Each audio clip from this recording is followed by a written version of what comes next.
Hello students, class 11 informative practices की class को हम आगे बढ़ा रहे हैं। चैप्टर नंबर 9 हम लोगों का चल रहा था। चैप्टर पार्ट नंबर 3 लेके आए। सॉफ्टवेयर क्या था, सॉफ्टवेयर के प्रकार हम लोगों ने पढ़े थे। उसके बाद में हम लोगों ने यूटिलिटी सॉफ्टवेयर के अंदर जितने भी चीजें आती है, सेकेंडरी वाले से फाइल मैनेजमेंट टूल है, डिस्क मैनेजमेंट टूल है या कंप्रेशन टूल है, इनके बारे में डिटेल पढ़ी थी। अब हम अगला जो टॉपिक है आपका पेज नंबर 98 नंबर का पेज नंबर है आपका, जिसके ऊपर ये टॉपिक है। ठीक है, इसमें लिखा विभिन्न प्रकार के सिस्टम सॉफ्टवेयर। हम लोगों ने 3 तरह के सॉफ्टवेयर पढ़े थे। पहले भी मैंने बताया था, एक होता है सिस्टम सॉफ्टवेयर, ठीक है, दूसरा होता है एप्लीकेशन सॉफ्टवेयर, ठीक है, तीसरा होता है यूटिलिटी। तो यूटिलिटी के बारे में हम लोगों ने लास्ट वीडियो के अंदर पढ़ लिया है, ये कंप्लीट हो चुका हमारा टॉपिक।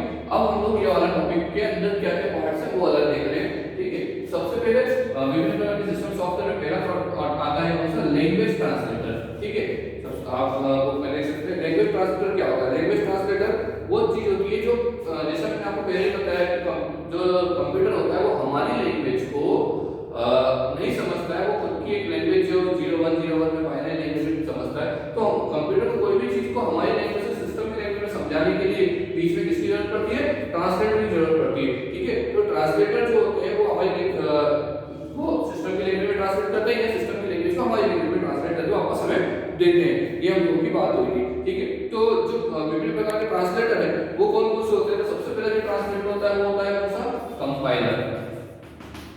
कंपाइलर क्या है, ठीक है, कंपाइलर एक तरह का ट्रांसलेटर है जो एक लैंग्वेज ट्रांसलेटर जो सोर्स कोड को ऑब्जेक्ट कोड में बदलता है। ठीक है, दूसरा ये उच्च स्तरीय भाषाओं को मशीनी भाषा में बदलता है, मतलब हमारी लैंग्वेज को कंप्यूटर की भाषा में बदलता है कंपाइलर। इसका आपको चित्र भी दे रखा होगा, यहाँ पर एक बीच में कंपाइलर लिखा हुआ है। ठीक है, इस तरह एक तरफ होता है इनपुट, दूसरी तरफ है आउटपुट, जैसा हम लोगों का पहला भी चित्र बनाया हुआ था। ठीक है, इनपुट जो लेता है वो कौन सी लैंग्वेज में लेता है, हाई लेवल लैंग्वेज में। कौन सी, हाई लेवल लैंग्वेज में।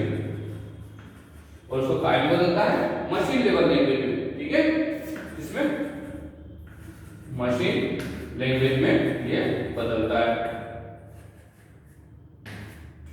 अब बात क्या आती है, ये जो बदलता है ये क्या करता है, पूरे प्रोग्राम को चेक भी करता है। चेक करते करते पूरे प्रोग्राम को बदल देता है। लेकिन इसका एक प्रॉब्लम है कि एक बार में पूरे प्रोग्राम को चेक करता है। ठीक है, मतलब एक ही बार में जो पूरा प्रोग्राम लिखाया जाता है उसको ये चेक करने का काम करता है।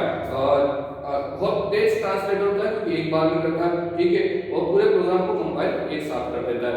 दूसरा आता है असेंबलर। कौन सा आता है, असेंबलर। ये सॉरी ये हम लोगों ने कंपाइलर पढ़ा, कंपाइलर के बाद में आता है क्या, असेंबलर। मैं सेकंड नाम डाल रहा हूं यहां पे, असेंबलर। असेंबलर वो होता है जो असेंबली भाषा को बदलता है। ठीक है, इसके लिए यहां पे हम कंपाइलर के लिए क्या नाम लिखेंगे, असेंबलर। ठीक है, ये हाई लेवल लैंग्वेज को, या हम बात करें केवल और केवल असेंबली लैंग्वेज को सिस्टम से बदलता है, मशीन की लैंग्वेज में बदलता है। असेंबली लैंग्वेज वो लैंग्वेज होती है जिसके अंदर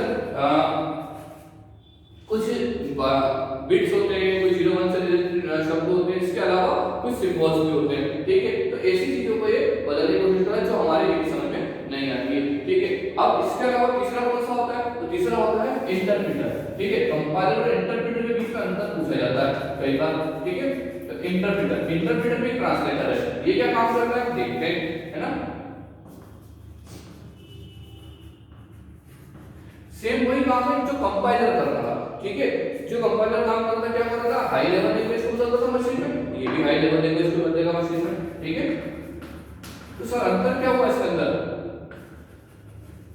जो काम कंपाइलर कर रहा था वही काम सेम ही कर रहा है। पर इसका प्रॉब्लम ये रहता है कि ये पूरे प्रोग्राम को लाइन बाय लाइन चेक करता है। ठीक है, जैसे पूरे कंपाइलर क्या था, पूरे प्रोग्राम को एक बार में चेक करता है, ये क्या है, लाइन बाय लाइन चेक करता है। इसलिए इसकी स्पीड क्या हो जाती है, थोड़ी स्लो हो जाती है। ये दो प्रकार के होते हैं, प्योर इंटरप्रेटर और इम्प्योर इंटरप्रेटर। ठीक है, शुद्ध और अशुद्ध इंटरप्रेटर दोनों होते हैं इसके अंदर। ठीक है, तो दोनों प्रकार से ये कार्य करता है। ठीक, तो इंटरप्रेटर और कंपाइलर का अंतर पूछा जाए तो क्या बोला जाता है कि कंपाइलर जो होता है वो क्या करता है, ये भी ट्रांसलेटर है और इंटरप्रेटर भी ट्रांसलेटर है।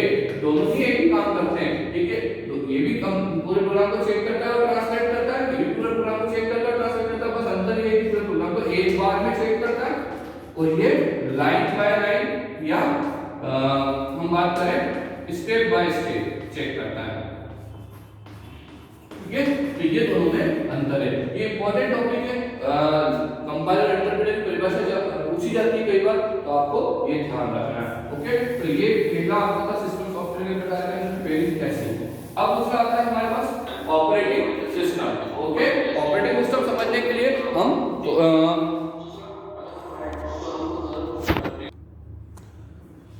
तो किस तरह से अगला जो आता है हम लोगों के पास टॉपिक वो आता है ऑपरेटिंग सिस्टम। देखिए आप पेज नंबर आपका दे रखा है 99 पे दे रखा है, ध्यान देना उस चीज को।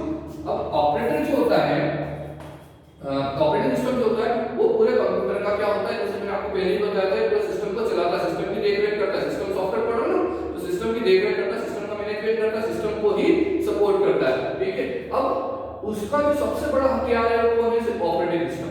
ऑपरेटिंग सिस्टम जो है वो पूरे कंप्यूटर को ऑपरेट करता है। जब हम कंप्यूटर चालू करते हैं तो चालू करते हैं सबसे पहले लिखा रहता है विंडोज, ठीक है। मोबाइल चालू करते हैं लिखा रहता है एंड्रॉइड, ठीक है। तो एंड्रॉइड है, विंडोज है, लाइनक्स है, यूनिक्स है, ये सभी क्या है आपके ऑपरेटिंग सिस्टम है। पूरे कंप्यूटर को क्या करते हैं ऑपरेट करते हैं। एक तरह से कंप्यूटर का हार्ट है, कंप्यूटर की सोल है, कंप्यूटर की आत्मा है, कंप्यूटर का दिल है, ठीक है, वो ऑपरेटिंग सिस्टम। क्योंकि इसकी बिना परमिशन के कुछ कार्य नहीं होगा, ठीक है। पूरे कंप्यूटर का सिस्टम के अंदर, मशीन के अंदर जो भी कार्य है, हर किसी को एक ऑपरेटर की जरूरत पड़ती है। तो ये हमारा ऑपरेटर है, इसके बिना हम कुछ कार्य नहीं कर सकते, हमारा कंप्यूटर कुछ कार्य नहीं कर सकता। जैसे हम लोगों ने बताया सीपीयू कंप्यूटर का क्या होता है, मस्तिष्क होता है, ठीक है। तो यही उसकी आत्मा होती है ऑपरेटिंग सिस्टम, ठीक है। जो क्या करेगी, अगर ये नहीं हो तो भी सीपीयू काम नहीं करेगा, अगर सीपीयू नहीं हो तो ये काम नहीं करेगा। सीधी बात है, अगर इसमें कुछ खराबी हो जाए तो ये नहीं चलेगा, इसमें कुछ खराबी हो जाए तो ये नहीं चलेगा, ठीक है। तो ये सभी एक दूसरे से जुड़े हुए हैं, ठीक है। पूरे कंप्यूटर का मैनेजमेंट करना, कंप्यूटर की जैसे हम बोलते हैं कंप्यूटर डिस्क को बनाना, उसकी मेमोरी को मैनेज करना, उसके फाइल्स को मैनेज करना, फाइल मैनेजमेंट पूरा करना, ठीक है। फाइल को डिलीट करना, रीनेम करना, बनाना, बिगाड़ना, सारे काम इसकी परमिशन के बिना नहीं हो सकते। तो ऑपरेटिंग सिस्टम की आवश्यकता क्यों होती है, उसके कार्य क्या है। इसके सबसे इंपॉर्टेंट कार्य क्या है कि ये मेमोरी का मैनेजमेंट करता है। इसका मैनेजमेंट करता है, मेमोरी मैनेजमेंट का काम इसका है, ठीक है। दूसरा कार्य क्या है, तो दूसरा कार्य है प्रोसेसर मैनेजमेंट है। कौन सा मैनेजमेंट है, प्रोसेसर, जितने भी आप प्रोसेस कर रहे हो उसका मैनेजमेंट करता है, ठीक है। फिर ये साथ में प्रोसेस भी मैनेज करता है, क्या करता है, प्रोसेस मैनेजमेंट भी करता है कि यूजर एक बार में कितनी प्रोसेस दे सकता है, एक से ज्यादा प्रोसेस, इतनी सारी प्रोसेस को, इतनी भीड़ को कंट्रोल करना भी सीधा काम है, ठीक है। इसके अलावा फाइल्स को मैनेजमेंट करता है, फाइल जितनी भी आपके सिस्टम के अंदर है उन सारी फाइल का मैनेजमेंट। जैसे हम लोगों ने यूटिलिटी सॉफ्टवेयर के अंदर बताया था वो भी फाइल मैनेजर है उसके पास भी, लेकिन मेन काम जो है इनके निर्देशानुसार चलेगा, ऑपरेटिंग सिस्टम निर्देश देगा तो ही यह काम होगा, नहीं तो नहीं होगा। ट्रांसलेटर मैनेजमेंट का काम भी ये करता है, किसका, ट्रांसलेटर मैनेजमेंट, जो अभी हम लोगों ने इसके पहले वाला टॉपिक पढ़ा था, हम लैंग्वेज ट्रांसलेटर, जितनी भी लैंग्वेज ट्रांसलेट हो रही है, एरर्स हो रही है, वो सब भी ये काम करता है। इनपुट आउटपुट का मैनेजमेंट भी ये करता है, जितने इनपुट और आउटपुट हो रहे हैं उसका मैनेजमेंट भी कौन करता है, यही करता है। मतलब कहा जाए तो पूरे कार्य और भी कार्य हैं, जैसे मैं बता देता हूं, सिक्योरिटी का मैनेजमेंट करता है, इसके अलावा कम्युनिकेशन का मैनेजमेंट करता है, इंटीग्रिटी का मैनेजमेंट करता है, प्रोडक्शन का और स्पाइरल का मैनेजमेंट करता है, ट्रांसलेटर का मैनेजमेंट करता है, इनपुट आउटपुट का मैनेजमेंट करता है। मतलब एक तरह से पूरा काम यही करता है, यही ऑपरेट करता है, यही चलाता है, यही सिस्टम सॉफ्टवेयर है। इसका यूजर से कोई लेना देना नहीं है, लेकिन ये पूरे सिस्टम की देख-रेख यही करता है। कौन, ऑपरेटिंग सिस्टम। इसलिए पूरे कंप्यूटर की जान होता है कंप्यूटर का, मतलब हर काम करने के लिए यही रिस्पांसिबल है, यही एक ऐसा व्यक्ति है जो पूरे काम को इसकी नजर के सामने से ही किया जाएगा। अगर ये सामने नहीं आएगा तो आप कोई काम नहीं कर सकते हो, ठीक है। तो ये ऐसा सॉफ्टवेयर जो आपको दिखेगा नहीं, लेकिन सारा काम यही करेगा। कंप्यूटर चालू होने से लेकर कंप्यूटर के बंद होने तक ये काम अकेला करता जाएगा। तो ऑपरेटिंग सिस्टम के प्रकार अगर आपका टॉपिक है तो उन्होंने उसको दे रखा है OS2, MVS, ठीक है, VMS, यूनिक्स, लाइनक्स। इसके अलावा हमारे पास विंडोज है, विंडोज भी है, विंडोज के भी बहुत सारे वर्जन आए हैं, आप लोगों ने बहुत सारे नाम सुने, इसके अलावा मोबाइल से एंड्रॉइड चला रहे हैं हम लोग, और भी है एप्पल का खुद का होता है, ठीक। तो ये सब चीजें हैं कि कितने प्रकार के ऑपरेटिंग सिस्टम, बिना ऑपरेटिंग सिस्टम के काम नहीं होता। अभी हम लोग अगर बात करें तो दो प्रकार के ऑपरेटिंग सिस्टम होते हैं, एक होता है सिंगल यूजर और एक होता है मल्टी यूजर, ठीक है। मल्टी यूजर जो है और सिंगल यूजर ऑपरेटिंग सिस्टम हो जिसमें एक समय में एक व्यक्ति एक ही बार में एक कार्य ही कर सकता है। मल्टी यूजर इसमें एक समय में एक से अधिक व्यक्ति बैठ के कार्य कर सकते हैं। तो जो हमारा विंडोज है वो सिंगल यूजर होता है, और जो यूनिक्स और लाइनक्स है वो क्या है, मल्टी यूजर होते हैं, क्योंकि उनको एक साथ बहुत सारे कंप्यूटर को जोड़ के बनाया जा सकता है, ठीक है। तो ये हमारा सिस्टम मैनेजमेंट जो सिस्टम सॉफ्टवेयर उसका एक प्रकार है। इसके बाद में अगर हम टॉपिक देखें तो ये टॉपिक मैं कंप्लीट कर रहा हूँ, इसको आपको बहुत ध्यान से पढ़ना। ऑपरेटिंग सिस्टम इसमें इंपॉर्टेंट चैप्टर है जिसको आपको टॉपिक है जिसको आपको कंप्लीट करना है। अब हमारा जो नेक्स्ट टॉपिक आ रहा है वो एप्लीकेशन सॉफ्टवेयर को लेके आ रहा है। क्या है, विभिन्न प्रकार के एप्लीकेशन सॉफ्टवेयर, ये आपका टॉपिक है। इस कौन से नंबर के पेज पे मैं बता देता हूँ अभी आपको, ठीक है। ये है पेज नंबर 102 पे, किस पे है 102 पे, ये वाला टॉपिक है विभिन्न प्रकार के एप्लीकेशन सॉफ्टवेयर।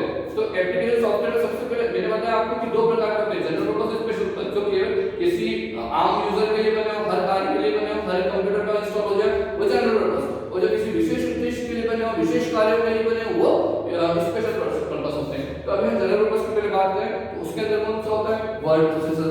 आप लोगों ने हर कंप्यूटर में वर्ड देखा होगा, एमएस वर्ड जिसको बोलते हैं, ठीक है। वो क्या करता है, डॉक्यूमेंटेशन का काम करता है, डॉक्यूमेंट बनाने का काम करता है, लेटर्स बनाने का काम करता है, ठीक है। ये सारे काम किसको होते हैं, वर्ड प्रोसेसर। ये हर कंप्यूटर में मिल जाएंगे, हर जगह व्यवस्थित मिल जाएंगे, हर ऑफिस में, हर घरों में, जब जिसके पास लैपटॉप या कंप्यूटर होगा सबके पास में आज मोबाइल से करके अवेलेबल होते हैं, ठीक है। अगला होता है स्प्रेडशीट टूल, ठीक है। स्प्रेडशीट टूल मैं नाम तो यूज कर रहा था, बुक नहीं यूज कर रहा, बाकी इसको बोलते हैं सिंपल जो डॉक्यूमेंट है वो वाली फाइल होती है, .doc फाइल ऐसे कर सकती है, और ये एक्सेल की फाइल होती है, ठीक है। एमएस एक्सेल आप लोगों ने देखा जिसमें टेबल्स बन सकती है, शीट बन सकती है, डेटा रिकॉर्ड मेंटेन हो सकता है, ठीक है। बड़े-बड़े रिकॉर्ड्स को मेंटेन करने के लिए एक्सेल की काम आपके काम में आती है, ठीक है। इसके अलावा होता है प्रेजेंटेशन टूल, ठीक है।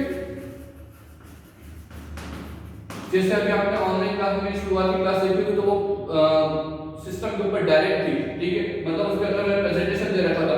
इसके अंदर अगर हम बात करें तो पावर पॉइंट जो आप लोगों ने नाम सुना होगा, जिसमें प्रेजेंटेशन दे सकते हैं, स्क्रीन के ऊपर, बड़ी स्क्रीन के ऊपर दे सकते हैं। इसके अंदर हम लोग बना सकते हैं प्रेजेंटेशन, और प्रेजेंटेशन बना के किसी को भी बता सकते हैं, ठीक है। और अगला होता है डीबीएमएस, डेटाबेस मैनेजमेंट सिस्टम, ठीक है। ये आपका लास्ट यूनिट भी है आपके जो चैप्टर के अंदर आपकी सी यूनिट है वो डीबीएमएस के नाम से ये वहां पे पढ़नी है। डीबीएमएस का मतलब है डेटाबेस मैनेजमेंट सिस्टम, मतलब जितना भी आपका रिकॉर्ड है उसको मैनेज करना, किसी व्यक्ति का रिकॉर्ड है, स्टूडेंट का रिकॉर्ड है, कर्मचारी का रिकॉर्ड है, इन सबको उसका पूरा लेखा जोखा मेंटेन करने के लिए डीबीएमएस बनाया जाता है। एमएस एक्सेस के अंदर इसको चलाया जाता है, ठीक है। तो इसके लिए भी आपको उसके डीबीएमएस के मुख्य गुण बता रहे हैं कि इसमें सिक्योरिटी होती है, इंटीग्रिटी होती है, क्वेरीज होती है, इंटरैक्टिव क्वेरीज होती है, ठीक है, डेटा इंडिपेंडेंसी होती है, ये सारे काम इसके अंदर होते हैं।